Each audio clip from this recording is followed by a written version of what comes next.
యెషయా 30వ అధ్యాయం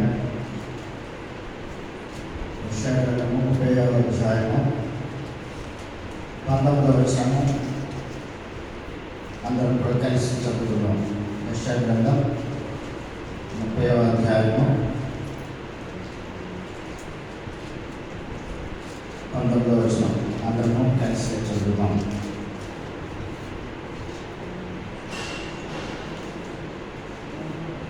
సీయోనులో అందరం కలిసి చదువుతాం. సీయోనులో యెరూషలేములోనే ఒక జనము కాపురముండును.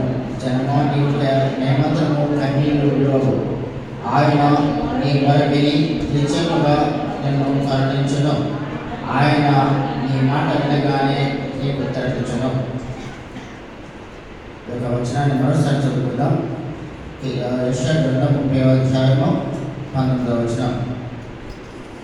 సీయోనులో యెరూషలేములోనే ఒక జనము కాపురముండును. జనమా నీవు మేమాత్రము కన్నీళ్లు విడువవు. ఆయన నీ మొర విని నిత్యముగా నిన్ను కరుణించును. ఆయన నీ మాట వినగానే నీకు ఉత్తరించును.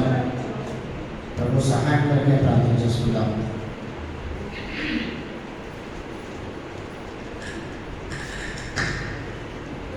స్తోత్రం తండ్రి, వందనాలు ప్రభువా, సర్వోన్నతుడా, దయామయుడా, కృపామయుడా, ఘనమైన మీ నామాన్ని బట్టి నీకు వందనాలు ప్రభువా. ఎన్నిక లేని మా జీవితంలో ప్రభువా మీరు మాకు కృప చూపించినందుకు వందనాలు తండ్రి.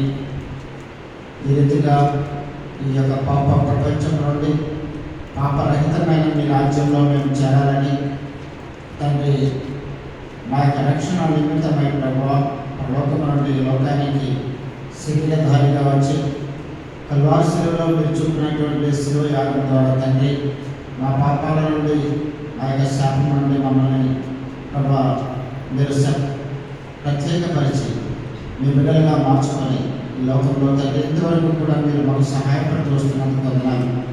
ఈ యొక్క రాత్రికాల సమయంలో జీవుల మీ మందిరానికి తీసుకుని వచ్చిన ప్రతి విశ్వాసం బట్టి మీకు వందనాలు చెల్లిస్తున్నాము తండ్రి.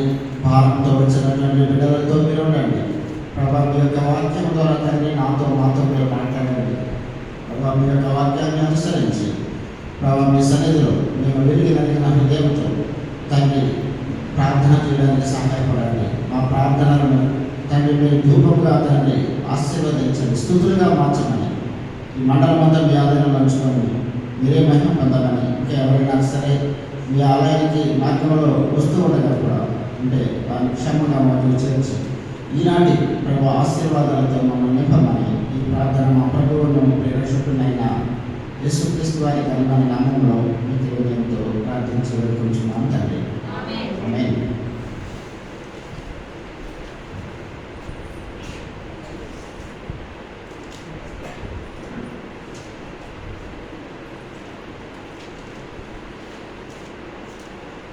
ఈ యొక్క యెషయా గ్రంథంలో మనం చూసినట్లయితే చాలా ముఖ్యమైనటువంటి విషయాన్ని పరిశుద్ధాత్మ దేవుడు మన మధ్యలో తీసుకుని వచ్చేవారు. సీయోనులో అంటే దేవుని యొక్క సన్నిధిలో యెరూషలేములో ఒక జనము కాపురం ఉండడం. ఆ యొక్క జనం అంటే మనమే. ఆయన రక్తం ద్వారా కడగబడి పవిత్రపరచబడి ఆయన బిడ్డలుగా ఈ లోకంలో కొనసాగుతున్నటువంటి మన విషయంలో సీయోనులో యెరూషలేములో మనం కాపురం ఉండబోతున్నాం. జనమా నీవు ఏమాత్రము కన్నీళ్లు విడువవు. ఆయన నీ మొర విని నిత్యముగా నిన్ను కరుణించును. ఆయన నీ మాట వినగానే నీకు ఉత్తరించును. కాబట్టి ఇక్కడ 2-3 విషయాలను మనం గమనించుకోవాల్సి ఉంది. ఈ యొక్క మాటలో మనం కన్నీళ్లు విడవకుండా ఉండాలన్నా,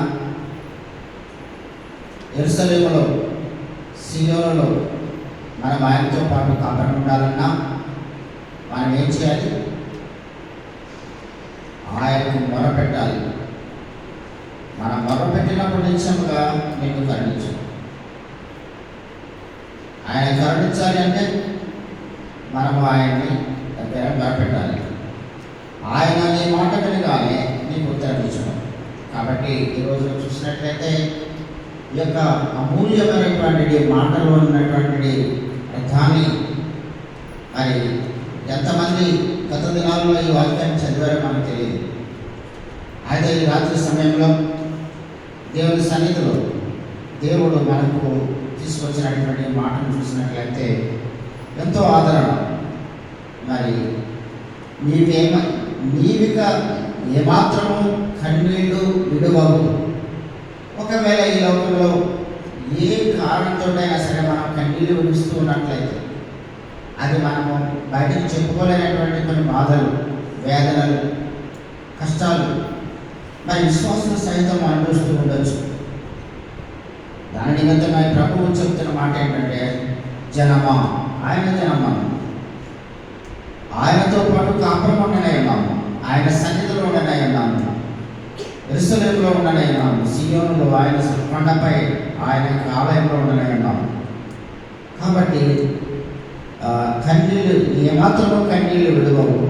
ఆయన నీ మొర విని నిత్యముగా నిన్ను కరుణించును. మొర పెట్టాలి, ముందుగా కరుణించాలి అంటే ఆయన మీకు మొర పెట్టాలి. ఈ రోజున ఎంతమంది మనం వచ్చాం ఆయన సన్నిధికి వచ్చి ఉన్నాము, తప్పనిసరిగా మనం ప్రార్థన చేయాలి, మొరపెట్టాలి. అప్పుడు ఆయన నీ మాట వినగానే నీకు ఉత్తరం ఇచ్చాడు. కాబట్టి అంత గొప్ప దేవుడు మన దేవుడు. కాబట్టి అనేక మంది పరిశుద్ధులు ఈ యొక్క మాటలో ఉన్నటువంటి మర్మాలను వారు తెలుసుకున్నారు కనుకనే వారు దేవుణ్ణి ఆశ్రయించాలి. వారికి వచ్చిన కష్టాల మధ్యలో, ఇబ్బందుల మధ్యలో, ఇక్కట్ల మధ్యలో దేవుని వారు ఆశ్రయించాలి. ఎంత మరి ఆశ్చర్యకరమైనటువంటి వచనం చూడండి. అదే రీతిగా చూసినట్లయితే కీర్తన 27వ అధ్యాయంలో చూసినట్లయితే ఒక మాట చెప్పబడుతూ ఉంది. కీర్తన 27 5వ వచనం తీసుకుని చదవండి. 27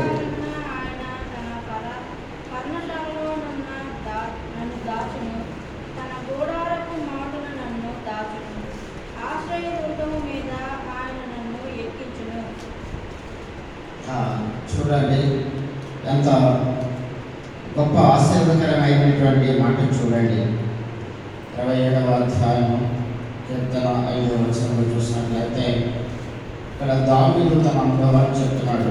ఆపత్కాలమున ఆయన తన పర్ణశాలలో నన్ను దాచును, తన గుడారపు మాటను నన్ను దాచును, ఆశ్రయ దుర్గం మీద ఆయన నన్ను ఎక్కించును.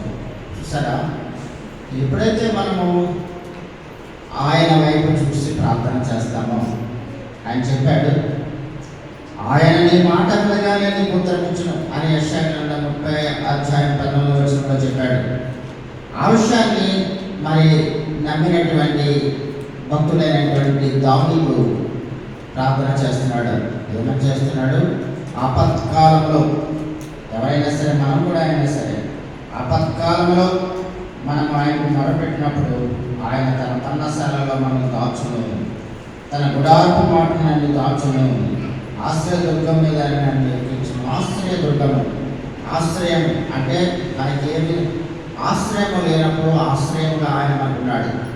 కాబట్టి మనము ఆయన ఆశ్రయించాలి, ఆయన వేడుకోవాలి. వేడుకున్నప్పుడు ఆయన మనలను తన యొక్క పర్ణశాలలో దాచేవాడిగా ఉన్నాడు. అంత మాత్రమే కాదు, మనం చూస్తూ వెళ్తున్నట్లయితే మరి సహనంతో మనం కనిపెట్టుకోవాలని కూడా మరి కీర్తనకారుడు చెప్తున్నాడు. కీర్తనలో చూసినట్లయితే 40వ కీర్తనలో మనం చూసినట్లయితే దావీదు ఏమంటున్నాడు చూడండి. 40వ కీర్తన 1వ వచనం,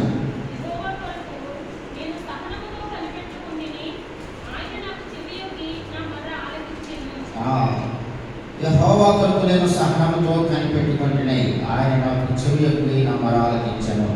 కాబట్టి మనం చూసినట్లయితే మొట్టమొదటిగా మనం చూసినట్లయితే ఆ యెషయా గ్రంథం 30వ అధ్యాయం 19వ వచనంలో చూసాము. మనము ఆయనకు మొరపెట్టినప్పుడు తప్పనిసరిగా ఆయన మనకు జవాబు దయచేసేవాడిగా ఉన్నాడు. అదే రీతిగా మనం చూసినట్లయితే కీర్తన 27వ అధ్యాయం 5వ వచనంలో చూసినట్లయితే ఆపత్కాలంలో ఆయన మనం ఆశ్రయించినట్లయితే ఆయన తన యొక్క పర్ణశాల స్థలాల్లో మనం దాచేవాడుగా ఉన్నాడు. ఒకవేళ కొన్ని సందర్భాలలో దేవుడు మనకు వేడుకున్న వెంటనే సమాధానము లేక జవాబు దయచేయలేదు అంటే అది అక్కడ ఏదో ఒక మరణం ఉండి ఉంటుంది. కాబట్టి ఇక్కడ మరి దావీదు తన అనుభవాన్ని చెప్తున్నాడు, యెహోవా కొరకు నేను సహనముతో కనిపెట్టుకుంటే సహనం కావాలి. మనకి అడిగిన వెంటనే దొరకలేదంటే మనం విసుగుకోకూడదు, వేసారిపోకూడదు, లేక చిరాకు పడకూడదు, లేక తప్పనడుగులు వేయకూడదు. ఏం చేయాలి? సహనంతో కనిపెట్టుకోవాలి. సహనంతో కనిపెట్టుకుంటూనే ఆయన నాకు చెవియొద్ది నా మొర ఆలకించాడు. కాబట్టి సహనం కూడా కావాలి మనకి ప్రార్థన చేసే సమయంలో. అదే రీతిగా మనం చూసినట్లయితే మన మూడవదిగా మనం చూసినట్లయితే మనుషుల యొక్క కపటోపాయం నుండి ఆయన మనం దాచేవాడుగా ఉన్నాడు. ఈ లోకంలో విశ్వాసమైనటువంటి మనము అనేక సోదరుల మధ్యలో, కష్టాల మధ్యలో, మన సొంత బంధువుల మధ్యలో కూడా మనము అనేకమైనటువంటి కపటోపాయాలకు మనం గురవుతూ ఉంటాం. ఆ విషయాన్ని మనం చూసినట్లయితే కీర్తనకారుడు చెప్తున్నాడు. 31వ కీర్తనలో చూసినట్లయితే 31వ కీర్తన దయచేసి చదవండి. 21వ వచనం.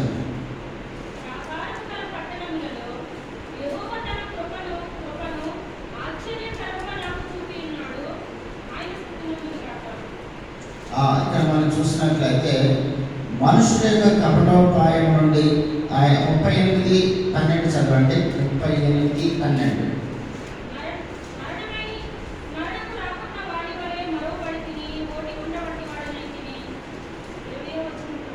ఎవరో వచ్చి చదవండి.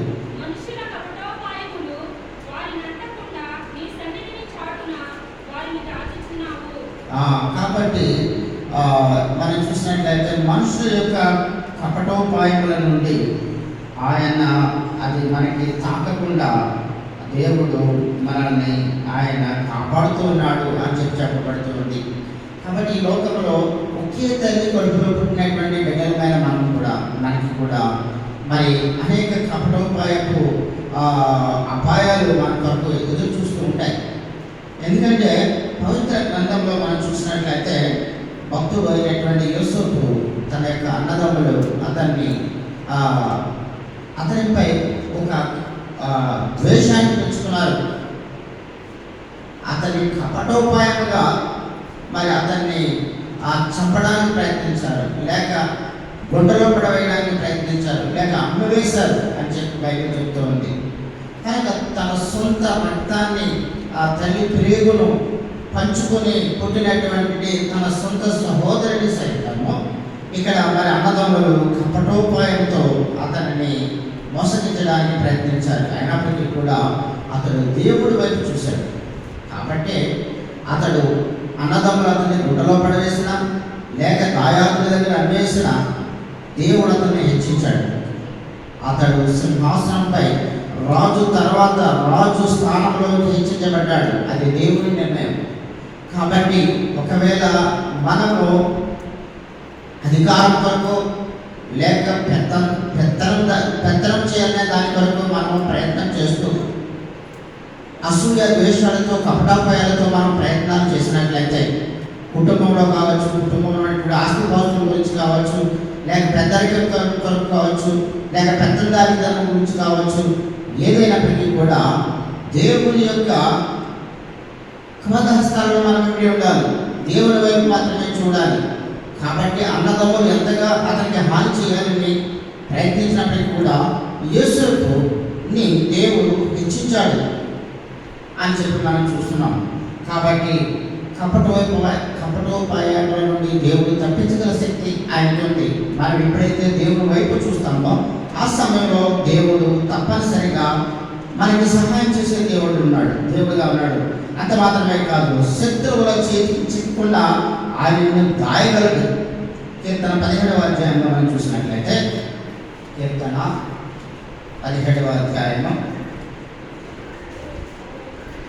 ఈ లోకంలో మనకు అనేక మంది శత్రువులు ఉన్నారు. అపవాది ముఖ్యంగా ఇవ్వబడినటువంటి మనం పొందినటువంటి రక్షణను మనకు దూరం చేయాలని తిరిగి లోకంలోకి నెట్టివేయబడాలని, లోకంతో పాటు మనం జీవించాలని, దేవుని సన్నిధికి మనం వెళ్ళకూడదని చాలా తంత్రంగా అపవాది అనేకమైన మరి తంత్రాలతో ఈ లోకంలో ఉన్నటువంటి విశ్వాసులను సైతము మోసం చేస్తూ ఉంది. కాబట్టి శత్రువుల చేతికి చిక్కకుండా మనం దాయపడాలి అంటే మనము వాక్యం ఏమని చెప్తుందో చూద్దాం. కీర్తన 17వ అధ్యాయము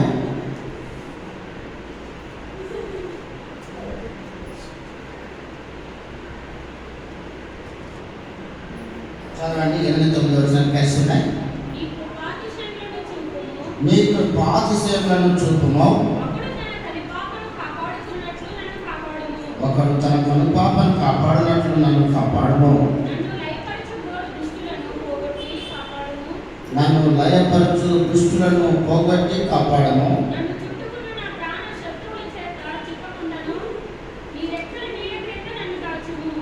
కాబట్టి నన్ను కాపాడు. ఎవరి నుంచి కాపాడు? దుష్టుల చేతిలో నుండి. అంత మాత్రమే కాదు, నన్ను చుట్టుకుని ఉన్న ప్రాణ శత్రువుల చేత చిక్కకుండా నీ రెక్కల నీడ క్రింద నన్ను దాచును.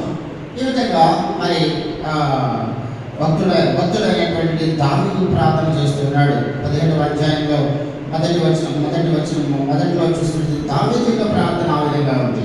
కాబట్టి దావీదు మరి అనేక ఉపద్రవాల నుండి అతను కాపాడబడ్డాడు.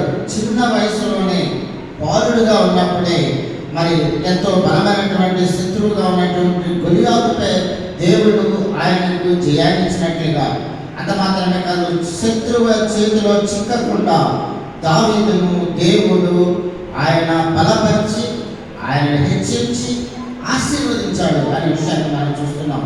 ఇవన్నీ కూడా ఒక వ్యక్తిలో ఉన్నటువంటి దేవుని పట్ల ఉన్నటువంటి విశ్వాసములకు, అదేవిధంగా అతనిలో ఉన్నటువంటి దేవుని పట్ల ఉన్నటువంటి భయభక్తులకు, విధేయతకు, ప్రార్థనకు చిహ్నముగా ఇవన్నీ కూడా జరుగుతున్నాయి. అక్కడ గొలియాతు సవాల్ చేస్తూ వచ్చాడు. ఇశ్రాయేలు ప్రజలకు సున్నతి లేనటువంటి నీవు దేవుని బిడ్డలను నిందించడానికి అంతటి వాడవు అని చెప్పి జీవముగల దేవుని యొక్క నామములో అతను యుద్ధానికి వెళ్ళినట్లుగా మనం చూస్తున్నాం. కాబట్టి మనం దేవుని నామములో మాత్రమే, ప్రార్థన ద్వారా మాత్రమే శత్రు శేషము నుండి మనం రక్షించబడగలము, కాపాడబడగలము, జయాన్ని పొందగలము. కాబట్టి గొలియాతుపై మరి దావీదు జయాన్ని పొందాడంటే అతనిలో ఉన్నటువంటి వైరాగ్యము, దేవుని పట్ల ఉన్నటువంటి వైరాగ్యము, నమ్మకము, విశ్వాసము, తద్వారా దేవుడు అతన్ని కాపాడగలిగాడనే విషయాన్ని మనము చూస్తూ ఉన్నాం. అంత మాత్రమే కాదు, దేవుడు తన యొక్క రెక్కల కింద నిన్ను దాచును. ఆయన రెక్కల కింద ఏ విధంగా అయితే ఒక పక్షి లేక కోడి తన యొక్క పుంజులను లేక పిల్లలను ఏ విధంగా మరి శత్రువుల నుండి కాపాడుతుందో, దానికన్నా ఎక్కువగా దేవుని బిడ్డల ప్రార్థనను విని దేవుడు వారికి ఒక కవచంగా ఉంటాడు అని చెప్పి రాయబడింది. కీర్తన 91లో మనం చూసినట్లయితే, కీర్తన 91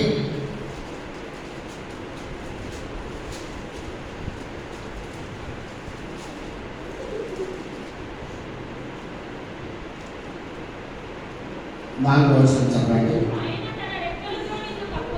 ఆయన తన రెక్కలతో నిన్ను కప్పును, ఆయన రెక్కల కింద నీకు ఆశ్రయం కలుగును. కాబట్టి ఆయన సత్యము కేడమును డాలునై ఉన్నది. కాబట్టి ఆయన యొక్క సత్యము కింద, ఆయన కేడము కింద, ఆయన డాలు కింద ఆయన మనల్ని కప్పేవాడుగా ఉన్నాడు. ఆయన మనకి ప్రొటెక్షన్ ఇచ్చేవాడుగా ఉన్నాడు. కాబట్టి ఆయన తన రెక్కలతో నిన్ను కప్పును. దేవాది దేవుడే తన రెక్కలతో మనల్ని కప్పుతున్నాడంటే ఎంత మరి అదృష్టవంతులం, ఎంత ఆశీర్వదించబడిన వాళ్ళమ్మా. కాబట్టి ఇవన్నీ కూడా ఏ విధంగా వస్తాయి? ఆయన నీడను విశ్రమించేవాడు. మొదటి వచనం చదవండి, 2వ వచనం చదవండి.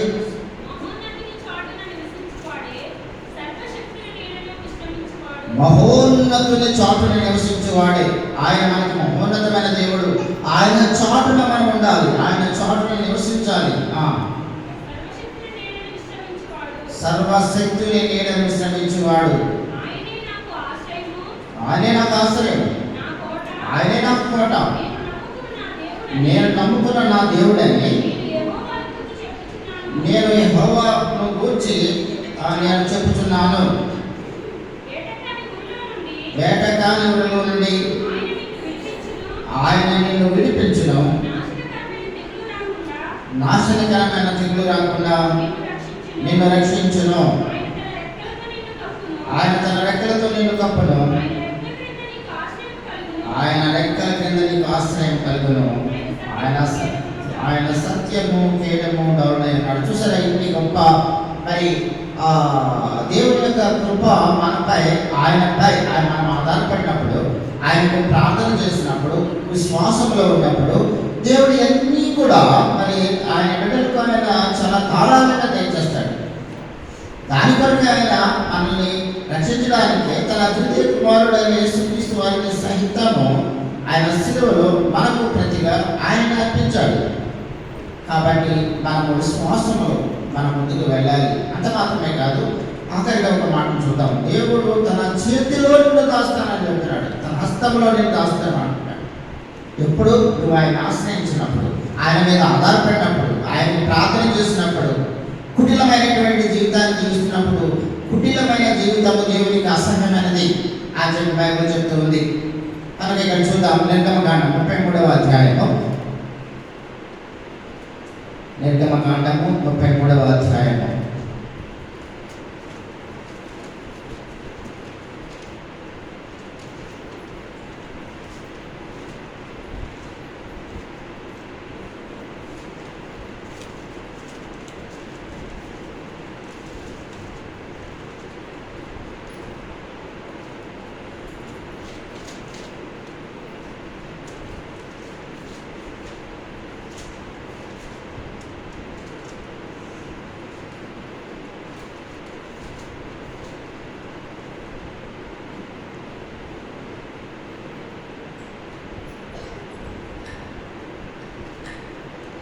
చదవండి.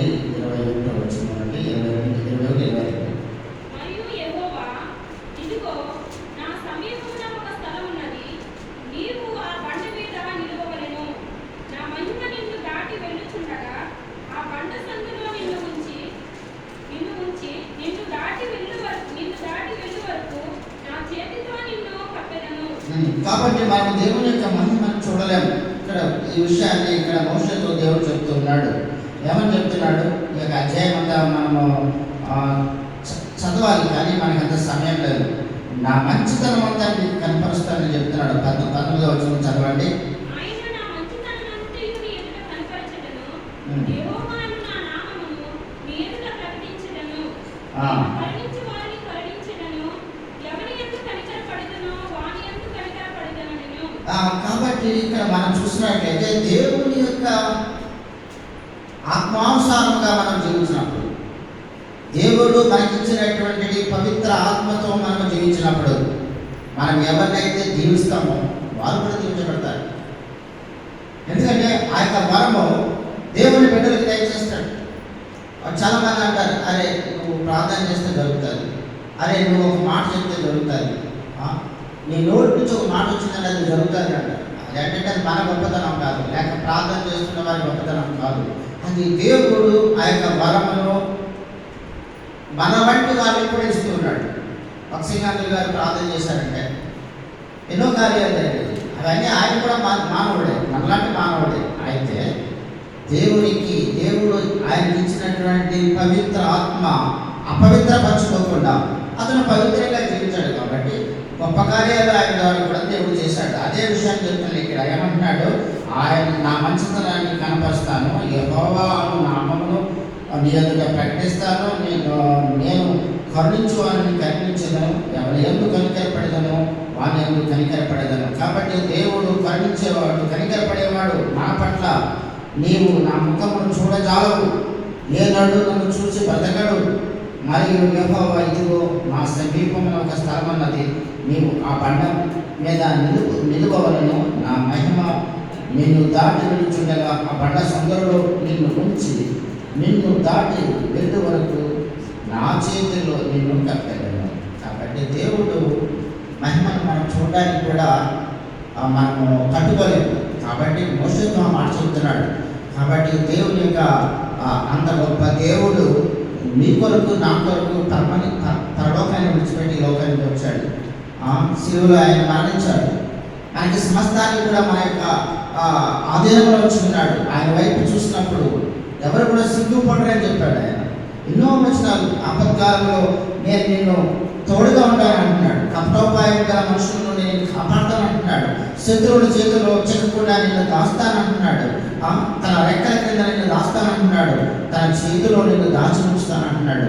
ఇవన్నీ కూడా ఏ విధంగా దేవుడు దాచేస్తానంటున్నాడు? చూడండి ఒక వచనం, కీర్తన 64, కీర్తనలు 64వ అధ్యాయం. ఇదే మనకు దాస్తాను అంటున్నాడు ఆయన. కీర్తన 64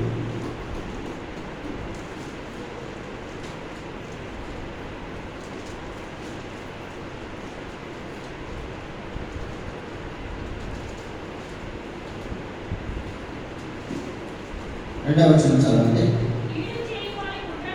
కీడు చేయు వారి కుట్ర నుండి. కాబట్టి ఇక్కడ మరి దావీదు ప్రార్థన చూడండి ఎలాగుందో. మీ కీడు చేయు వారి కుట్ర నుండి, దుష్టక్రియలు చేయు వారి అల్లరి నుండి నన్ను దాచుము. కాబట్టి ప్రతి విషయంలో కూడా దావీదు ప్రార్థన. ఆయనకు వచ్చినటువంటి అనేక కష్టాలలో ఎదిరించడానికి కావలసిన శక్తిని దేవుడి దగ్గర నుంచి ఆయన పొందగలిగాడు ప్రార్థన ద్వారా. ఆయన తప్పిదాలు ఉన్నప్పటికీ కూడా ఆ తప్పిదాలు ఆయన దగ్గర ఒప్పుకున్నాడు. ఆయన మరో చోట చెప్తున్నాడు, ఆయన తప్పిదాలను కప్పుకోకుండా ఆయన దేవుడి దగ్గర ఒప్పుకున్నాడు. కాబట్టి ఆయన ఆశీర్వదించబడ్డాడు, హెచ్చించబడ్డాడు. అదే రీతిగా ఆయన నమ్ముకున్నటువంటి బిడ్డలమైన మనం కూడా ఆయన చెంత చేయాలి. ఆయన దగ్గర ప్రార్థించినప్పుడు ఆయన ఎటువంటి ఆశీర్వాదాలు ఇస్తానన్నాడు. ఒకసారి చూద్దాం. యెషయా గ్రంథం 39వ అధ్యాయంలో ఆయన చెప్పిన మాటను చూసుకొని మనం ప్రార్థనలోకి ప్రవేశిద్దాం. యెషయా గ్రంథము 30వ అధ్యాయము 19వ వచనం మరోసారి చదవండి.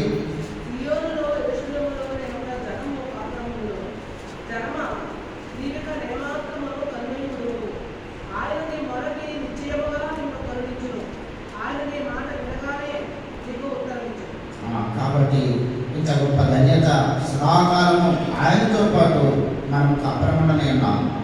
అక్కడ ఏ విధమైనటువంటి ఈ లోకంలో ఏ విధమైన కన్నీళ్ళు కూడా నీవు విడవలసిన అవసరం లేదు అని దేవుడు భరోసా ఇస్తూ ఉన్నాడు. నీ బాధ, నీ కన్నీరు ఆయన గమనిస్తున్నాడు. కాబట్టి మనం చెప్పవలసింది, చేయవలసింది మనం ఆయనకు మొరపెట్టుకోవడమే. ఆయనకు మొరపెట్టినప్పుడు ఆయన నిన్ను కరుణిస్తానని చెప్తున్నాడు. నీ మొర విని నిశ్చయముగా, ఆయన మాట రాయబడింది, ఆయన నీ మొర విని నిశ్చయముగా నేను కరుణించును. ఆయన నీ మాట వినగానే ఆయన నీకు ఉత్తరం ఇచ్చును. కాబట్టి మనం చేయవలసింది ఆయనకు మొరపెట్టుకోవడం, ప్రార్థన చేయడం, నిష్కల్మషమైనటువంటి పవిత్రమైనటువంటి జీవితాన్ని ఈ లోకంలో మనం జీవించడం. ఎటువంటి కష్టాలు వచ్చినా, ఎటువంటి ఆపదలు వచ్చినా, ఎటువంటి కపటోపాయాలు మనం ఎదుర్కోవాల్సి వచ్చినా, శత్రు చేతిలో నుండి మనల్ని కాపాడాలన్నా, తన రెక్కల చాటున మనల్ని భద్రపరచాలన్నా, తన చేతిలో మనల్ని ఉంచాలన్నా, ఏం చేయాలన్నా ఆయన వల్ల మాత్రమే అవుతుంది. కాబట్టి సమస్త విషయాలు కూడా మనం ఆయనకు అప్పగించుకుందాం, దేవుని సహాయం కోరుకుందాం. ఏ విధంగా అయితే యోసేపు కాపాడబడ్డాడు, ఏ విధంగా అయితే దావీదు కాపాడబడ్డాడు, ఏ విధంగా అయితే మోషేకి దేవుడు దర్శనాన్ని ఇచ్చాడు, అదే రీతిగా అదే దేవుడు ఈ రోజు కూడా మన మధ్య ఉన్నాడు, మనతో ఉన్నాడు. కాబట్టి దేవునికి మొరపెట్టుకుందాం. ఎటువంటి విన్నపాన్నైనా సరే మన జీవితాలలో చాలా ఎక్కువగా ఆశపడుతున్నటువంటి కార్యాలు నిమిత్తమై ప్రార్థిద్దాం. సంఘ క్షేమాభివృద్ధి కొరకు ప్రార్థిద్దాం. ఈ రోజున సంఘంలో అనేక మంది రాలేని పరిస్థితుల్లో ఉన్నారు. అందరూ కూడా దేవుని మందిరానికి వచ్చి ఈ యొక్క మర్మాలను తెలుసుకొని ఆత్మీయమైన జీవితాన్ని జీవించి పరలోకంలో సదాకాలం ఆయనతో ఉండే భాగ్యాన్ని కోల్పోకుండా వారు పొందాలని కూడా ప్రార్థన చేద్దాం. ప్రార్థించండి, విన్న వాక్యాన్ని బట్టి ప్రార్థించండి, క్లుప్తంగా ప్రార్థించండి. మీకు ఇప్పుడు 6:50 అవుతుంది, 6:50 అవుతుంది.